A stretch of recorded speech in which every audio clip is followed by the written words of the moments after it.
Kembali lagi di Berita Gulat by MF Wrestling, dan udah lama gak bikin video karena sakit-sakitan dan momen Lebaran. Sebelumnya saya ucapkan selamat Hari Raya Lebaran, Idul Fitri 1445 Hijriah. Mudah-mudahan di Lebaran kali ini ya semakin memperbaiki diri menjadi yang lebih baik lagi. Mudah-mudahan kita tetap diberikan umur panjang untuk menjalani hidup dengan bahagia ya. Dan ya mohon maaf atas segala kesalahan yang sudah diperbuat. Mudah-mudahan ya, ini menjadikan diri kita jadi lebih baik lagi di masa yang akan datang. Amin. Oke, jadi berita kali ini sebenarnya saya cuma bikin satu. Jadi sekarang agak saya ubah formatnya aja. Jadi saya akan bikin video secepat mungkin. Nggak perlu kayak nunggu 3 berita, 2 berita, atau berapa. Jadi saya langsung bikin aja. Kalau misalnya ada beritanya yang bagus, tapi ya sebisa mungkin saya riset gitu ya, tetap riset. Jadi biar ya teman-teman nggak terlalu nggak terlalu ketarik konteksnya gitu, terlalu jauh. Ya, jadi buat berita kali ini saya pengen bahas tentang kejadian minggu kemarin. Ya pas Lebaran juga, jadi makanya saya nggak bisa bikin gitu. Yaitu tentang AEW yang menayangkan klip CCTV dari kejadian keributan CM Punk dan Jack Perry di All In London tahun lalu ya. Yang mana itu ya kejadiannya yang bikin CM Punk dipecat. Nah, jadi kalau misalkan teman-teman tahu, ini semua sebenarnya kenapa AEW sampai nayangin kayak gitu. Jadi sebenarnya ini dimulai dari wawancaranya CM Punk di MMA Hour dengan Ariel Helwani ya. Itu dijelasin di situ kayak kronologinya seperti apa menurut CM Punk, karena CM Punk ya yang ditanya. Nah, jadi kan ditanya tuh sama Ariel Helwani itu, CM Punk tuh di kejadian itu ngapain dan terus seperti apa. Nah, kemudian sama CM Punk tuh jelasin singkatnya. Jadi ini semua sebenarnya mulainya pas collision itu. Pas adanya collision itu, di mana ini adalah keinginan Tony Khan untuk mempertahankan CM Punk yang waktu itu kemungkinan terbesar itu cuma dipecat gitu setelah keributan di All Out. Nanti saya bikin video tentang penjelasan tentang itu semua. Mungkin sangat panjang, sekitar 30-40 menit. Saya belum sempat bikin videonya sampai selesai. Mudah-mudahan bisa diupload minggu ini. Nah, jadi si Empang bilang, jadi ketika dia di collision itu, ya dia itu kayak dalam tanda kutip ditunjuk di leader buat di acara collision itu. Nah, masalahnya dimulai ketika Tony Schiavone itu dia minta ke si Empang, tolong dong itu Jack Perry ditanganin gitu. Jungle Boy lah waktu itu, masih Jungle Boy, belum jadi Jack Perry banget. Nah, waktu itu kan diminta tuh sama Tony Schiavone itu karena dia tuh pengen ngelakuin apa gitu, saya lupa. Yang belum dijelasin gitu. Dia pengen bikin apa, terus ya sama Hook waktu itu, karena waktu itu lagi dipasangin sama Hook, dia pengen melakukan sesuatu yang sekiranya ya menurut beberapa orang produksi itu kayaknya kurang enak buat dilakukan di situ. Nah, kemudian ya kayak minta tolong ke orang ini gak bisa, orang ini gak bisa, orang ini gak bisa. Kayaknya kalau misalkan sesama wrestler mungkin dengar kayak gitu. Akhirnya ke siapa? Ke si Empang. Nah, si Empang itu diminta kayak gitu. Sebenarnya si Empang sendiri nggak mau. Katanya si Empang ya, bukan kata saya.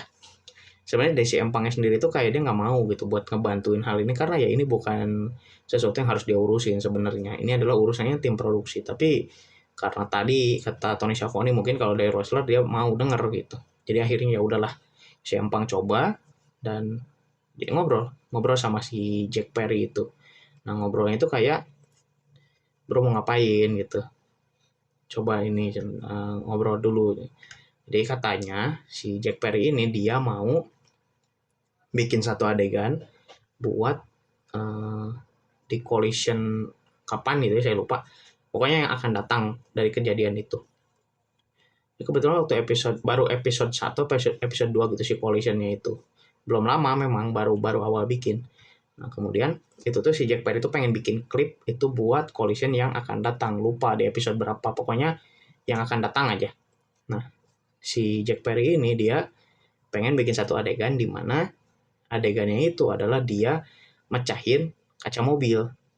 Sebenarnya nggak ada masalah dengan mecahin kaca mobil. Dan itu mungkin ya bagus-bagus aja gitu. Nah, ketika si Empang tahu ternyata itu buat dia masalah. Kenapa? Karena satu, menit TV itu sangat berharga. Jadi kita jangan ngelakuin sesuatu secara sembarangan. Jadi kalau misalkan kita punya ide, seenggaknya kita harus diobrolin dulu gitu sama tim kreatif. Ini bagus ya kalau misalkan dieksekusi di sini. Kalau enggak, ya udah nggak usah gitu. Dan yang kedua, itu masalahnya mobil rental.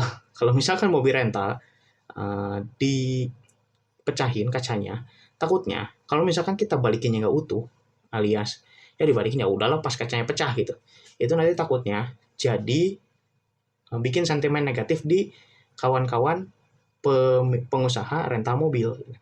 Nanti kalau misalkan yang mau nyawanya pegulat, nggak usah dikasih lah, paling jadi pecahin kacanya kayak gitu. Nah itu kan si Empang dan Jack Perry awalnya nggak mau nurut gitu, tapi sama si Empang itu dalam tanda kutip dikasih ultimatum, di mana kalau misalkan mau ngelakuin kayak gini-gini ya silahkan, tapi jangan di collision, lakukanlah di dynamite. Jadi yang tanggung jawab orang dynamite bukan orang collision gitu. Si Empang bilang kayak gitu karena si Empang itu diplot khusus buat di collision. Dan akhirnya sama Jack Perry ya udahlah nurut aja gitu, dia nurut aja dan ya dikasih lah. Akhirnya dia bikinnya di tempat lain gitu, nggak bikin di collision, dan Jack Perry ngeiyain di situ. Nah terus juga sempat ada ide pengen pakai kaca beneran gitu, dan si Empang nggak ngizinin karena lagi-lagi ini soal menghargai, bukan menghargai ya sebagai bagian dari efektivitas di bidang produksi gitu. Dan Jack Perry nggak mau. Dan waktu itu ya ujung-ujungnya puncaknya sampai ke All in London itu, dimana ya dalam tanda kutip si Jack Perry ini punya sentimen sendiri gitu secara personal ke si Empang. Jadi dia nyindir si Empang. Ya sama si Empang ditanya lah. Ini kata si Empang ya. Lagi-lagi kata si Empang nih, saya nggak bilang kata Jack Perry itu gimana karena nggak ada. Kalau yang dari Jack Perry itu gimana gitu. Klarifikasi seperti apa, klarifikasi kata orang seperti apa, nggak ada. Jadi cuma dari si Empang aja. Kata si Empang tuh ditanya, bro kamu ngapain gitu, nyindir kayak gitu. Ya kata Jack Perry itu ya dia emang nggak suka aja gitu sama apa yang dilakukan si Empang. Dan akhirnya ribut lah mereka. Ribut, si Empang kebetulan adegannya nyekek, mencekik lehernya si Jack Perry gitu. Tapi langsung langsung dilerai gitu sama banyak orang di situ. Terus si Empang ngomong ke Tony Khan, mungkin ya Tony Khan. Kalau di misalkan teman-teman lihat di klip CCTV-nya nggak kelihatan Tony Khan di situ. Tapi kayaknya waktu si Empang ke seseorang yang ada di monitor, itu kemungkinan Tony Khan di situ. Dia bilang, ya tempatnya badut gitu. Tempatnya badut, lu idiot, gue cabut kayak gitu. Dia ngomong kayak gitu. Dan akhirnya sebenarnya si Empang tuh udah mau cabut dari situ, dan ya kepengen lah, tapi ditenangin gitu sama Samoa Joe tuh, sama wasitnya siapa, Jerry Lynn kalau nggak salah waktu itu. Dia bilang gitu kayak, bro selesaiin dulu lah gitu. Ini kan lu nggak apa-apa lah kalau misalkan mau cabut atau apa, tapi seenggaknya ini match selesaiin dulu, kita harus ya menghibur penonton lah di situ. Ya udah diain sama si Empang, ya udah nggak apa-apa, oke kita match aja gitu. Sebenarnya masalahnya itu udah selesai ketika si Empang itu dipecat ketika setelah masalah itu, dan kemudian si Empang balik ke WWE sekitaran 3 bulan lah ya, karena kan itu Agustus, baliknya November gitu ya, kurang lebih 3 bulanan. Dan sebenarnya itu nggak ada masalah di awal, cuman yang jadi muncul masalah itu adalah ketika pas diwawancara di MMA Hour itu, ya kayak AEW itu nggak terima dengan apa yang dibilang oleh si Empang, sehingga ya dikeluarkanlah klip itu. Klip itu ya saya nggak tahu tujuannya buat apa. Apakah memang AEW ingin framing atau bagaimana, ya nggak tahu ya. Cuman sih yang jelas dengan keluarnya klip itu ternyata memunculkan masalah baru. Masalah barunya apa? Yang pertama itu adalah framingnya AEW malah gagal gitu. Kalau misalkan bener ini framing, kenapa? Karena ya so far orang-orang ya yang menganggap adanya klip itu malah membenarkan apa yang dikatakan si Empang, bukan membuat kesan AEW itu ya ini itu bener, bukan ya, jadi malah membuat kesan si Empang tuh yang bener ketika dia bilang kronologi yang demikian gitu. Kemudian yang kedua, ternyata masalahnya muncul, yang kedua itu adalah itu berhubungan dengan hukum di Eropa, di mana hukum di Eropa itu menunjukkan bilang bahwa pokoknya itu tuh adalah termasuk properti pribadi, di mana properti pribadinya adalah milik security atau keamanan yang ada di Wembley Stadium, bukan milik AEW. Jadi apa yang dilakukan AEW itu adalah melanggar privasi gitu. Kasarnya seperti itu. Karena AEW nggak minta izin ke pihak keamanan Wembley untuk menayangkan si cuplikan di CCTV tadi. Itu. Nah, apakah masalahnya di situ saja? Ternyata enggak. Tapi sebenarnya masalah-masalah yang setelah ini itu adalah murni karena adanya sentimen negatif dari beberapa orang yang tidak suka akan AEW terhadap AEW itu sendiri. Dan saya ngerti kenapa bisa kayak gitu. Nah, masalahnya itu katanya muncul gara-gara adanya promo Will Ospreay. Jadi, promo Will Ospreay itu nyindir secara nggak langsung, itu nyindir ke Triple H karena Triple H itu dianggap bisa di posisi dia sekarang sebagai Chief Content Officer itu itu dikarenakan ya dia itu menantu orang dalam gitu. Ya kalau misalkan lu menantu orang dalam gak usah bacot gitu ya, intinya kayak gitu kan.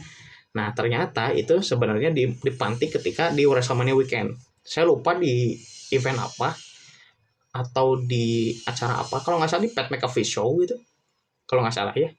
Nah jadi Triple H itu kan jadi narasumber lah ya, ditanya bagaimana gitu.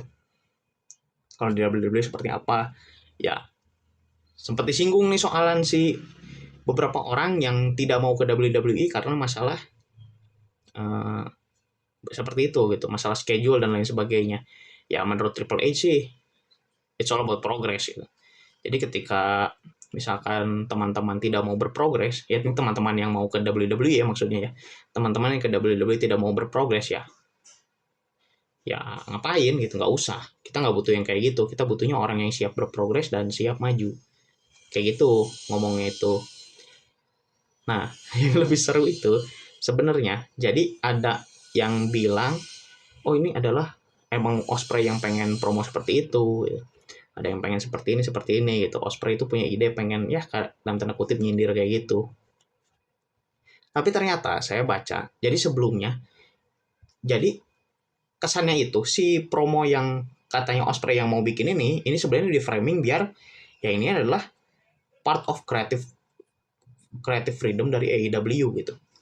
Yang mana kalau misalkan saya lihat itu rumor sebelumnya adalah ada orang yang minta buat Ospreay promo seperti itu gitu.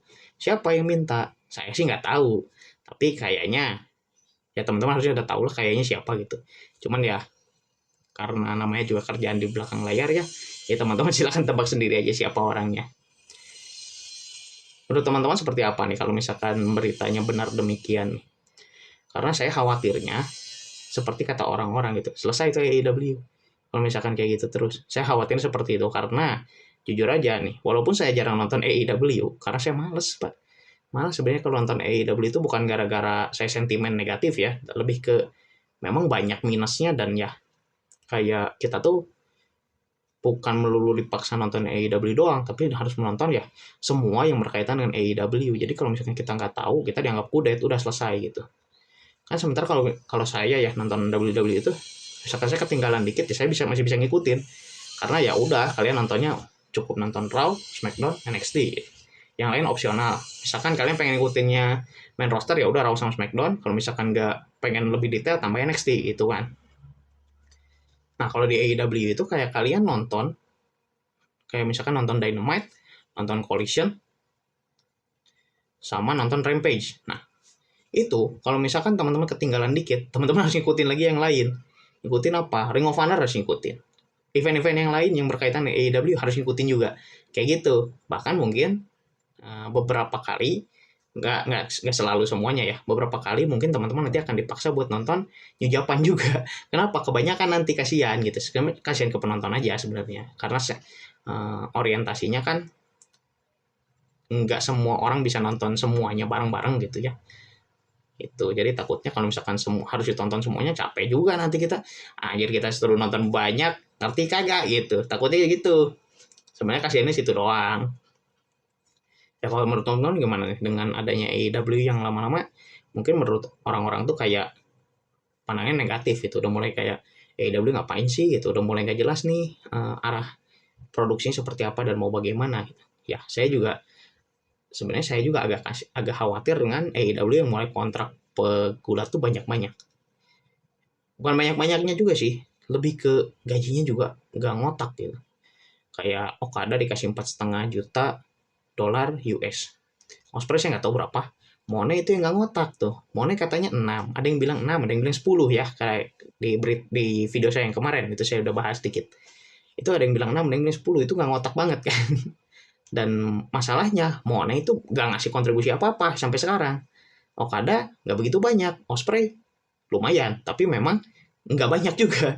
Makanya itu saya khawatir di situ gitu. Kalau misalkan lama-lama AEW cara mainnya seperti ini, saya takutnya lama-lama AEW itu bertahannya cuman gara-gara uangnya Tony Khan terus masuk gitu, karena sampai sekarang belum profit pak, meskipun pemasukan sudah mulai tambah banyak gitu. Tapi kan pengeluarannya juga jadi tambah banyak juga gitu.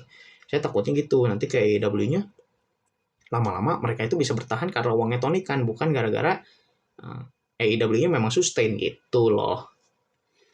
Silakan teman-teman kalau misalkan ada yang mau komen, silakan tulis saja komennya di bawah. Dan silakan like jika suka, share jika dirasa bermanfaat, boleh dislike deh kalau nggak suka. Dan jangan lupa subscribe biar nggak ketinggalan update-update dari MF Wrestling ke depannya. Itu aja dulu dari saya buat berita hari ini. Mudah-mudahan kita bisa bertemu kembali di video berikutnya. Sekian.